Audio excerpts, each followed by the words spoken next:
In this video, we're going to walk through the settings in the Render Setup and the Deadline plugin menu that are necessary to ensure you can render on the render farm. The first thing we're going to want to do is go to the Render tab and click on Render Setup. So there's a lot of settings here that can really change the quality of your render. This is kind of where you're going to want to customize things to your own preferences.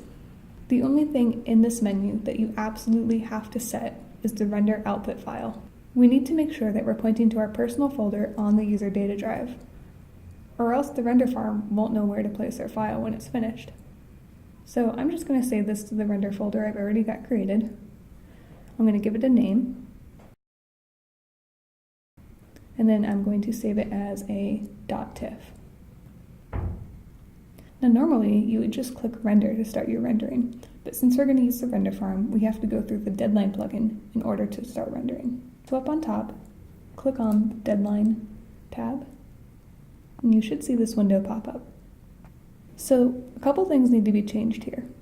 First, we have to change the pool and the group.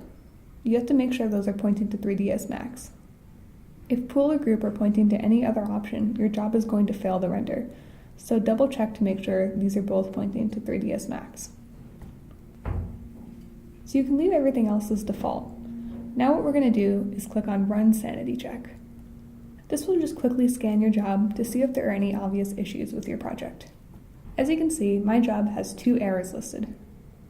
Right-clicking on the errors will open up a menu that will help you solve the problem.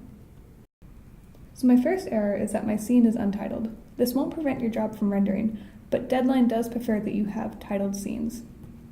So I'm going to save this in my user data folder and give it a name.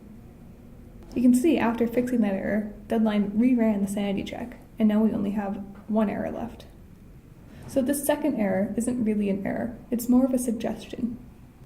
3ds Max is typically used for rendering movies, so Deadline is just making sure that all your settings are correct and you didn't make a mistake. Now, I do only want to do 1 single frame, so I'm just going to uncheck the box to ignore the error.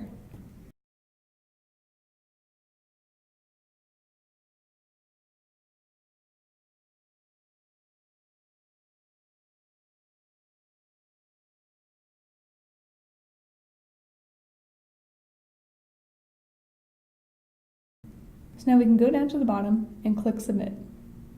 You can see in Render Dialog the job was submitted successfully, and it's now sitting in the render queue.